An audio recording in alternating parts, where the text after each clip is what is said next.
What is the difference between Broken Swords, The Last in Line, and, say, Mythica?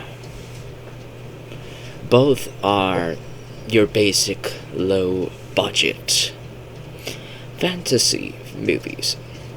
Both of them have very nice costume design. Everybody looks believable. The wounds, the makeup, all of it looks very, very good. The CGI in both of these is, well, it's very, very noticeable. But you can understand and wave it off for a low budget.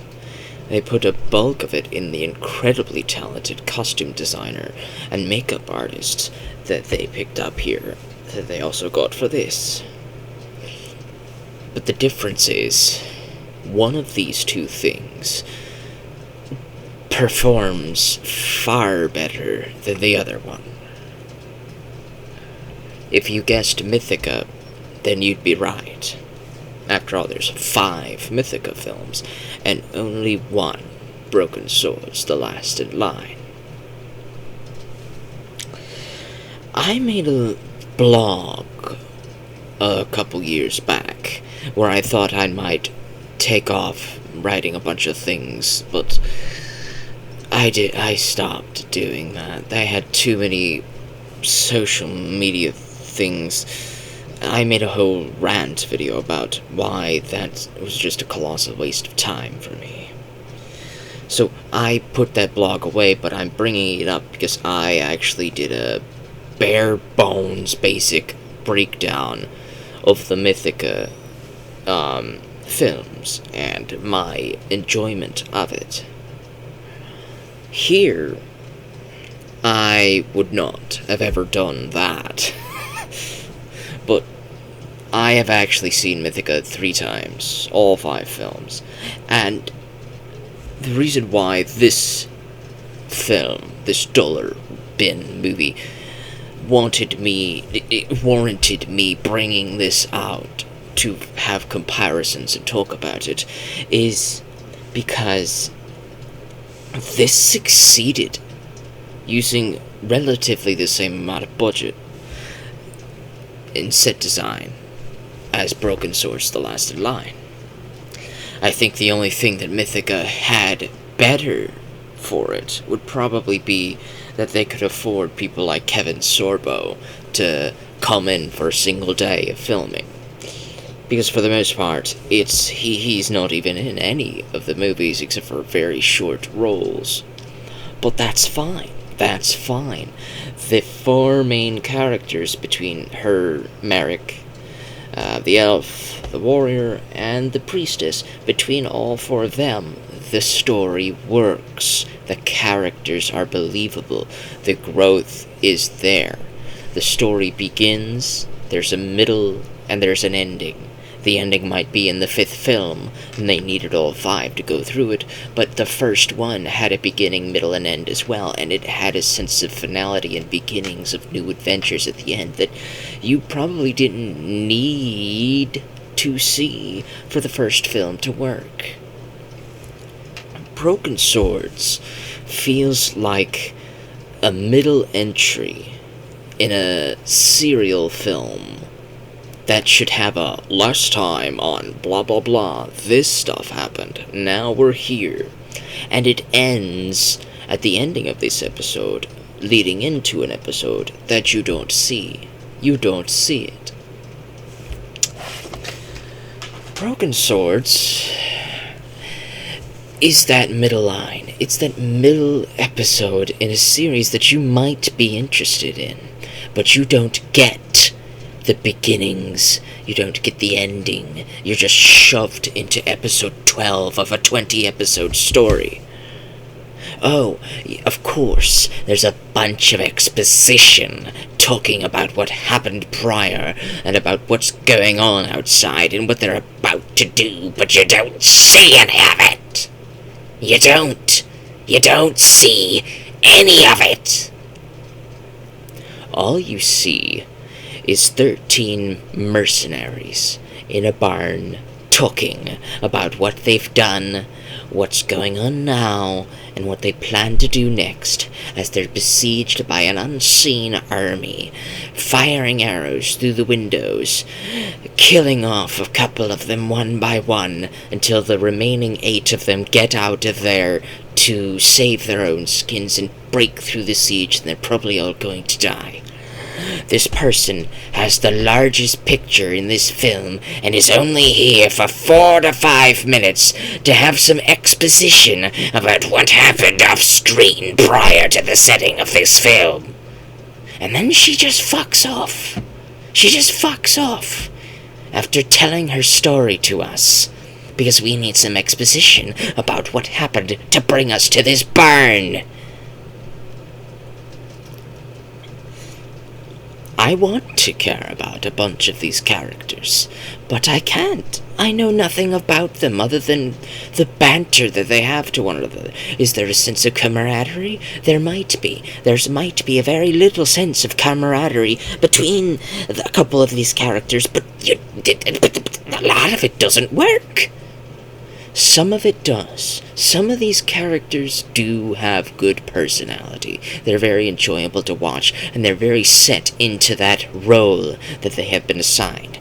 I don't see her on this cover, but one of them is a sort of hedge witch that, hedge witch, I don't know, hag raven. Have you played Skyrim? You know what a hag raven is.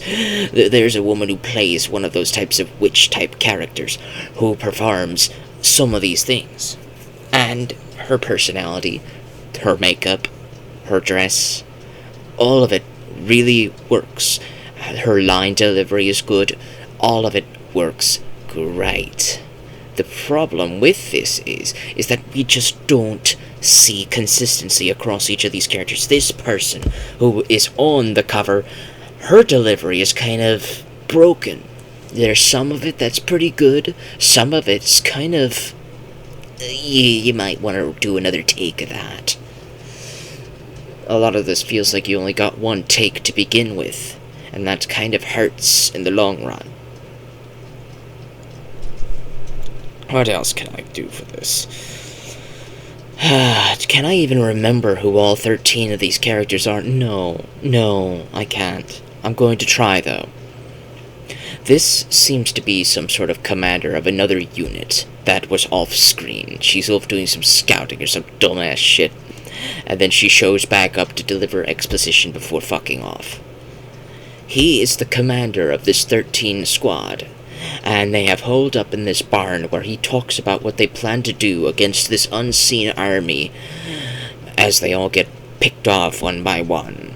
And then he reveals that he killed the captain of this mercenary army, the previous leader, and assumed position because the captain was poisoned and turned into some sort of zombie-like creature, according to this lady's exposition that we just get in the middle of the film that we're supposed to care about, and the reason behind his killing of the captain, this whole mystery that they've been going on for the whole time of the film.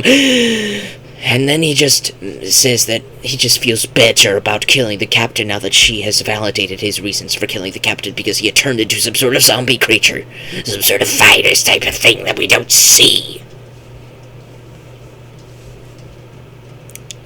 And then he relinquishes his command to his second in command, this boy right here, who is basically a berserker warrior type. Every single character in this film, of this little military army, mercenary group of 13 people, each one plays a trope, a character class in a typical fantasy Dungeons and Dragons campaign. Each one plays a role. He's the warrior with the longsword. She's the scout that has magical powers. He's the berserker that can be buffed by the hedge wizard. She's the rogue that can move about fast and use daggers and bows. She's the paladin knight with the giant shield and big armor. Each one of these tropes is very, very, very, very, very tropey, and it's obvious. Like, he's the basic warrior knight. And a couple of other people off screen, we have a healer who prays to a goddess to help her heal the people, and she runs out of potions, so now she has to pray to her goddess directly to help heal the people, and it doesn't always work. We have the dark mage, hedge mage, whatever lady, who's like a hagraven, who's actually really one of the best characters in the film, but there's not much to talk about who she is, outside of she's got decent line delivery, her facial expressions are decent, her costume is great, the makeup is great, and she does little concoctions with the little stew pot under the table because she sits like Elle from Death Note under the table and all quirky about that. What else do we have? We have another rogue who works with this lady. Her name's Whisper. I remember some of these names. Some of them, her name's Whisper because she's got burns on her chest. The makeup's really, really well done. But she's got a lot of burns on her throat, making it so that she can't talk too loud. Whisper. Duh, obviously name, right? Everybody here seems to be wounded because they just got through with a large battle off screen, and the film ends with them going into another large battle, but you don't see it. As soon as they exit the barn, we cut to credits. War is coming. What war? What war? The last night. What line? What line? Broken. What swords are broken? I suppose the nice thing we could see here is that she's in the film. This lady is in the film. They did correct in putting her on the back cover. This is not correct. There is no forest. He's not out in the forest with the sword. There's no sword in the ground. That's actually accurate. She does fire bows in the top floor of the barn. And what is this other picture? Oh yes, this is another picture of the man with the berserker man who has a beard. Yes, he's in the film, so I guess that's a good shot too. Echo Bridge did this, and it's another SP distribution company. Are you seeing a pattern? Other film groups made this film. SP just released it through Echo Bridge acquisition. Yo Kill, 40 Kill Films, and Bombshell Studios, and Multivisionaire Pictures are the ones actually responsible for this film.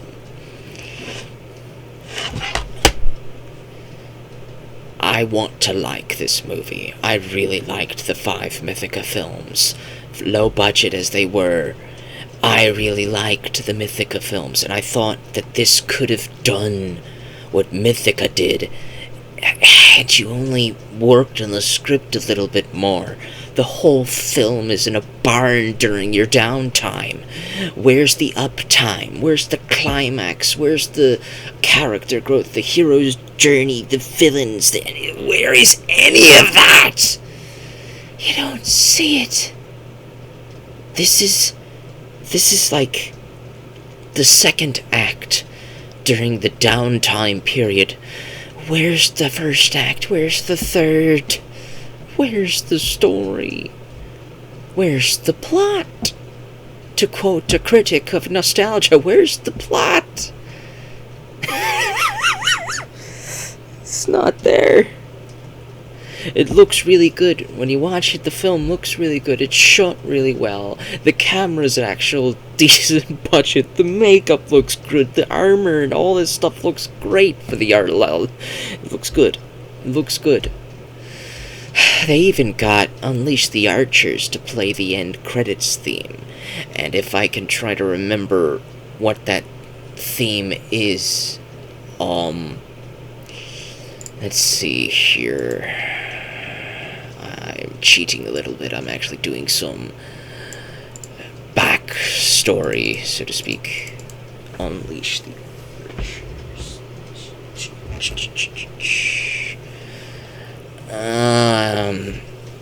fuck it.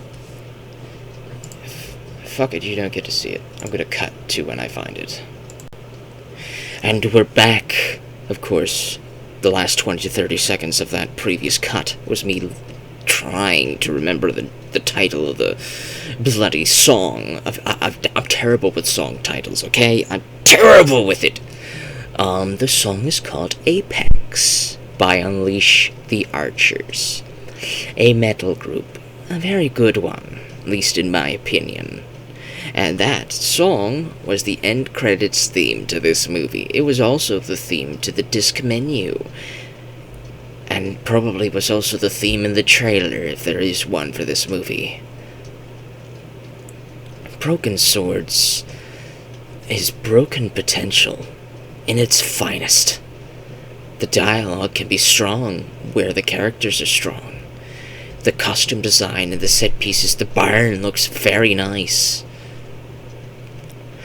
But somebody really needed to have worked on the storyboarding with this. The world's interesting to me. The kingdoms, the plague, the virus, all that other stuff that they just talk about. I want to see it. This is a talk, don't show type of film. And while that might work in a dialogue-heavy novel, it doesn't necessarily work on screen. Screen relies a lot on showing, not just talking about the movie and talking about what's going on as you're sitting in a barn for an hour and 40 minutes. No, you gotta show some stuff too. But I guess the bulk of the budget went into the barn and the costume designing and the camera, that they couldn't actually do any shots outside of it. They're too proud of their barn. It's a good barn, but it's just, I wish it was better than it is. I wouldn't say that the dollar beat me this time, but it didn't beat the dollar either. This film is worth $1. If you want to watch it, then watch it and see what I'm talking about. Be more imaginative than this, please.